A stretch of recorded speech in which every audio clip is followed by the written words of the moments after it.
Bonjour à tous. J'étais ce matin sur CNews, donc vous me direz ce que vous en pensez dans les commentaires, c'est important.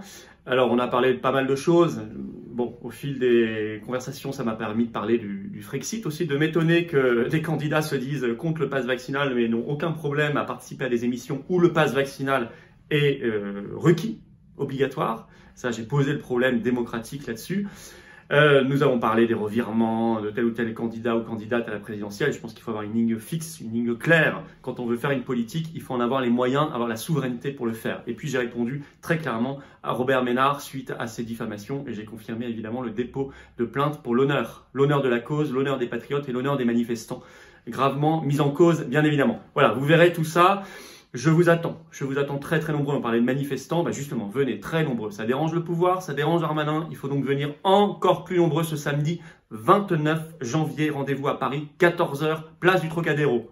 Il y aura Jean-Frédéric Poisson, il y aura Maître Divisio, c'est l'union sacrée. On doit être très motivés, très nombreux, venir avec nos drapeaux français. Et dimanche 30 janvier, je vous attends à Forbach, en Moselle, de salle des fêtes, rue Boer, entrée gratuite bien évidemment, sans passe pour ceux qui me posent la question. Vous ne voyez pas faire un événement avec un pass, donc bien sûr. Et vous venez également, c'est à 14h, ce dimanche, ce sera un grand moment, une belle, très belle réunion publique. Voilà, je vous attends. Vous allez également sur les-patriotes.fr en première page. Vous voyez tout ce que nos référents militants, bénévoles, patriotes font partout en France. Allez les soutenir en cette fin de semaine. Voilà, continuez de vous abonner à cette chaîne YouTube, c'est important, très important d'être mobilisé. Et puis rejoignez-nous. Voilà, nouvelle carte orange, vous l'avez vu depuis quelques jours. Si vous réadhérez à adhésion annuelle ou si vous prenez votre première adhésion, vous êtes les bienvenus pour défendre tout ça, pour défendre des choses qui ne sont pas défendues ailleurs, pour être concrètement sur le terrain, dans le combat, pour la France, pour notre avenir. Eh bien, vous aurez cette nouvelle carte orange de résistance. Le lien pour adhérer ou reprendre votre adhésion annuelle, c'est le même lien. Il est sous la vidéo en description. Il est également en lien en premier commentaire épinglé, et en fin de vidéo, en fin d'émission, en cliquant là ou là directement sur l'écran. Sous la vidéo en description, un autre lien pour faire un don de soutien aux patriotes. On en a incroyablement besoin. On n'a pas un centime de l'État, ni des banques. On n'a que les adhérents et les donateurs. Donc je compte sur vous pour faire tout ce qu'on fait, sinon ça s'éteint. Voilà, donc bravo aux donateurs, aux réadhérents et aux nouveaux adhérents, sachant que tout cela est défiscalisé aux 2/3 pour vous, donc pensez-y. Voilà, et n'oubliez pas, dans quelques minutes, en fin d'émission, je ne serai pas là pour vous le rappeler. Allez, bonne émission, vive la France! Aujourd'hui, on a souvent parlé de la violence du débat, et je trouve que quand on voit ça, quand on voit jusqu'où ça descend, tuer un chien va à la niche, excusez-moi, je trouve que, franchement, c'est pas glorieux pour la politique. Non, c'est sûr. On a un peu retrouvé, si vous voulez, le Mélenchon. Vous vous souvenez de la perquisition quand il disait ma personne c'est moi. Oui, ma personne est sacrée, la République c'est moi, etc. Il était très arrogant, on sentait qu'il voulait non pas jouer le débat de fond, parce que c'est ça que moi je regrette finalement. C'est que ce débat, je crois, a duré 1h30 quasiment avec Éric Zemmour. Je l'ai regardé et finalement, ils ont parlé essentiellement d'immigration, d'islam, puis des retraites. Et sur des concepts, sur des mots, des slogans, mais finalement, les retraites, Mélenchon veut faire ça, mais en fait, de toute façon, ce qu'il veut faire est interdit par l'Europe. L'immigration, ce que veut faire Zemmour, de toute façon, est interdit par l'Europe, et personne n'en parle, si vous voulez. Moi, j'aurais aimé qu'on parle un peu de ça, qu'on parle du problème de fond politique. Comment vont-ils mettre en œuvre leur politique, puisque de toute façon, nous n'avons pas le pouvoir, la souveraineté pour le faire. Ça aurait été un vrai sujet au niveau d'une élection présidentielle. Ça n'a pas été le cas. Alors, on a parlé de Philippe le Bel, on a parlé de pas mal de rois français. Très bien, j'adore l'histoire de France, j'aime beaucoup nos rois, mais je pense que là, les Français ont des attentes beaucoup plus précises, concrètes dans leur vie quotidienne, et il n'y a pas eu les réponses. Sur le niveau, honnêtement, l'agressivité, je pense qu'elle était surtout du côté de Mélenchon. Alors évidemment, après, ça entraîne des invectives. Oui, ça entraîne des invectives parce qu'il faut bien répondre. Mais honnêtement, Mélenchon, il a commencé au quart de tour. Il voulait se payer Zemmour pour une raison politicienne, pour ses supporters, en fait. C'était ça. Il faisait le match. Le show. Mais sauf que je suis désolé, c'est pas ce qu'attendent les gens pour une élection présidentielle. Ils ont quand même, eux, des vrais problèmes. J'ajoute un petit problème, c'est dommage que Cyril Hanouna ne soit plus là, mais il n'en est pas responsable. Mais pour faire cette émission, il faut un pass vaccinal pour être invité. Ça, donc vous n'irez pas? Mais je ne peux pas, de toute façon. Oui, non, c'est ça. Et ça pose quand même un problème parce qu'il y a un public. Ça pose un problème démocratique. Je veux quand même mettre le sujet dans le débat parce que je pense que nous sommes aujourd'hui face à... Alors, ce sujet Covid était totalement absent de leur débat aussi. Le sujet de nos libertés publiques, ça c'est quand même comme si c'était rien passé en 2 ans. Je pense que c'est un vrai problème parce que ça touche beaucoup de gens. Et là, point particulier sur cette émission-là, élection présidentielle, on ne peut pas y aller si on n'a pas de passe vaccinal. Ça doit être pareil sur France 2, non? Parce que France 2, il y a un public c'est aussi. possible. Remarquez quand même qu'il y a un vrai sujet. Et le CSA ou l'ARCOM, comme on dit aujourd'hui, et le Conseil constitutionnel devraient sérieusement s'en saisir. Florian Philippot, sur les propos de Jean-Luc Mélenchon, il dérape?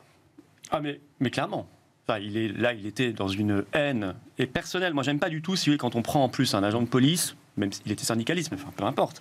Alors que s'il a des choses à dire, il faut s'adresser aux responsables politiques. On ne prend pas comme ça un citoyen français pour le traîner plus bas de terre. Lui faire son procès publiquement. Mais enfin, diffamatoire, en plus. Diffamatoire, personnellement. Enfin, c'est une horreur. On n'a absolument pas le droit de faire ça, surtout quand on vise quand même à être président de la République. Deuxièmement, et M. Mélenchon est très pointilleux sur les contrôles d'identité par la police. Hein. Mais par contre, le fait que là, il y a des centaines de milliers de personnes qui ont récupéré ce droit, des restaurateurs, des cafetiers, des gérants de cinéma, etc., avec le pass vaccinal, ça, il n'en parle pas.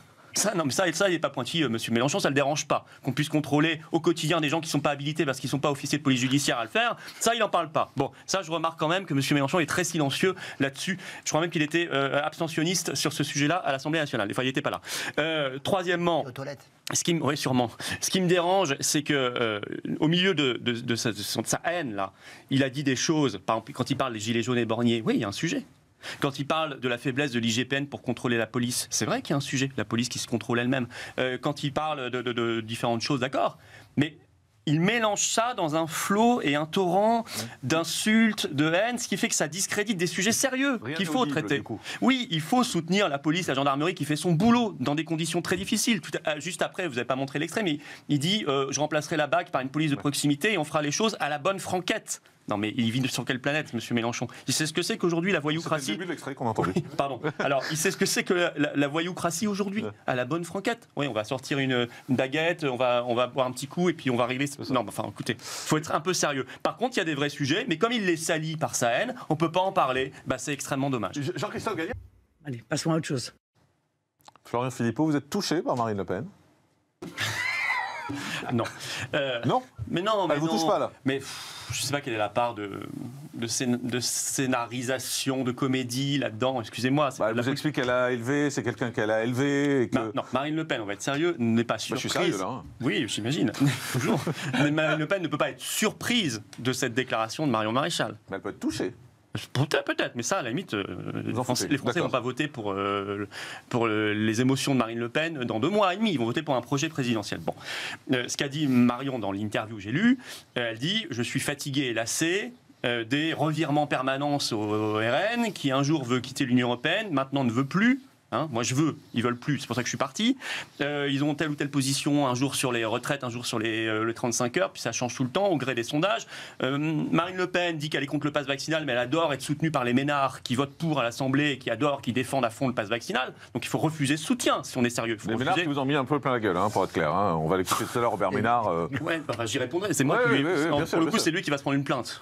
Et c'est lui qui me paiera des dommages et intérêts. Ah bon, voilà. Bon, je ne demande pas grand-chose parce que je ne suis pas vénal, mais je demanderai simplement à ce que mon honneur et ma réputation soient rétablis. Mais on en reparlera tout à l'heure. En tout cas, Marine Le Pen adore ce soutien-là, l'accepte, alors que c'est totalement l'inverse de ce qu'elle dit. Donc il y a une espèce de tromperie, ça fatigue tout le monde. Je vais vous dire, au RN, moi j'ai quand même quelques contacts là-bas. 80%, mais 80% des cadres veulent partir. Ils veulent partir chez Zemmour? Mais ils ne font pas campagne, pas forcément chez Zemmour. Chez qui? Parfois chez Zemmour. Je ne sais pas. Zemmour, on n'est pas obligé de s'engager derrière un candidat. Ils peuvent partir en vacances. Des gens veulent venir aussi chez nous et viennent chez nous à nos manifestations. Ouais. Voyez, oui, aux manifs. Voilà, pour défendre. Mais pas que manifs. Et aujourd'hui, j'ai plus d'adhérents. Moi, j'ai plus d'adhérents aux Patriotes qu'au Rassemblement National. 35 000 adhérents à jour. Donc, si vous voulez, tout le monde, parce que il y a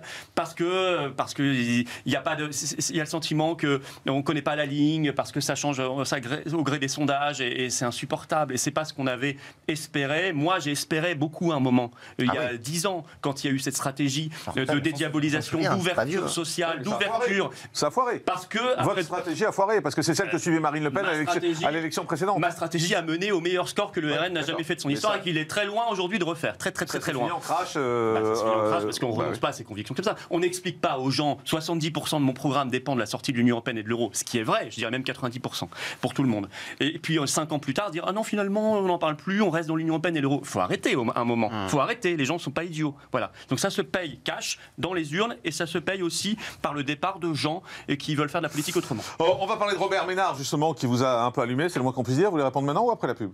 Comme vous voulez. Après, vous montrez l'extrait. Après la pub, oui, bien sûr. Ah bah mais maintenant, après la pub. Après la pub. Alors, à tout de suite. En direct sur CNews, la réponse à Robert Ménard qui accuse Florian Philippot d'avoir des morts sur la conscience. À tout de suite, en direct.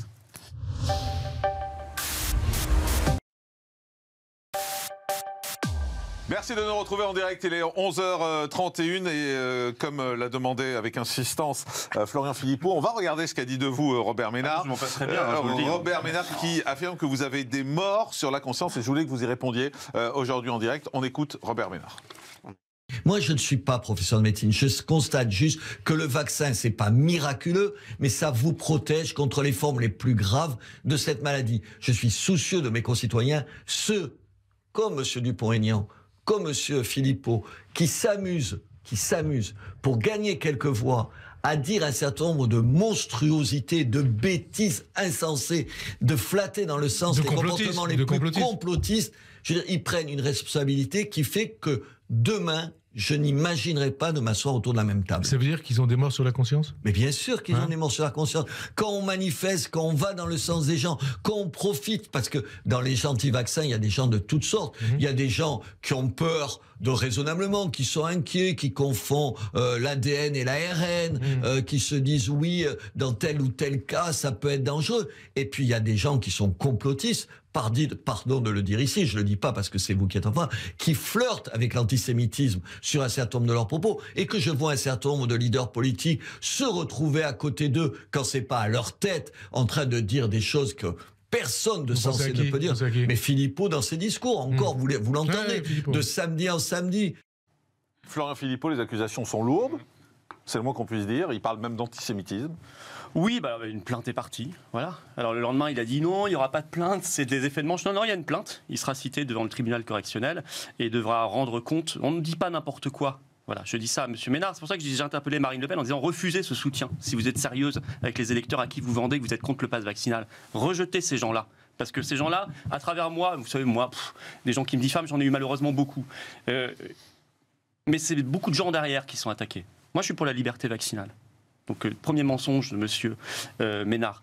Deuxième mensonge, des morts sur la conscience. Bah, si on m'avait écouté, on aurait eu à peu près la politique de la Suède. Aujourd'hui, ils ont 25% de morts en moins par habitant que la France. Donc je ne sais pas qu'il y a des morts sur la conscience. Et par ailleurs, je me bats depuis le début pour qu'on autorise les traitements, pour qu'on laisse les médecins prescrire, pour qu'on rouvre des lits à l'hôpital, pour qu'on réintègre les soignants suspendus plutôt que les avoir mis de côté. Je crois que ça, c'est plutôt bon pour la vie contre la mort. Mais de toute façon, je ne vais même pas rentrer dans le débat. Pourquoi vous en veut, Robert Ménard, alors ? Parce que M. Ménard, depuis quelques mois, quoi que dise Emmanuel Macron, il est d'accord avec lui. Robert Ménard est d'accord avec Emmanuel Macron. Oui, systématiquement. D'ailleurs, quand il l'avait reçu à Béziers, il y avait énormément de déférence. Qu'on soit courtois avec le président de la République quand on le reçoit, c'est tout à fait normal. C'est républicain. Bien sûr. Ça, c'est tout à fait normal. Mais il y avait plus que ça. Vous voyez les images. Il y avait une espèce d'aplat-ventrisme. Donc, a-t-il dealé quelque chose avec un gouvernement Macron 2. Mais il soutient Marine Le Pen. Oui, bah justement. Vous savez que Marine Le Pen, c'est l'adversaire préféré d'Emmanuel Macron. Donc quand on soutient Marine Le Pen, parfois ça peut être étrange. Ça peut justement faire le jeu de M. Macron. A-t-il négocié quelque chose dans un gouvernement d'ouverture, entre guillemets, vers des gens comme M. Ménard Là, je pense qu'on est dans la politique fiction.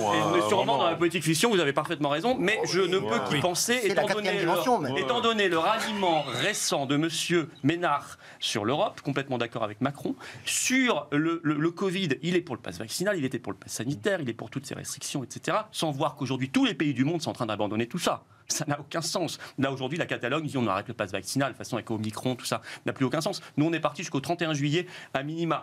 Donc, si vous voulez, en tout cas, voilà, peu importe, je ne vais pas rentrer dans le débat de fond. Monsieur Ménard n'a pas à faire ces diffamations.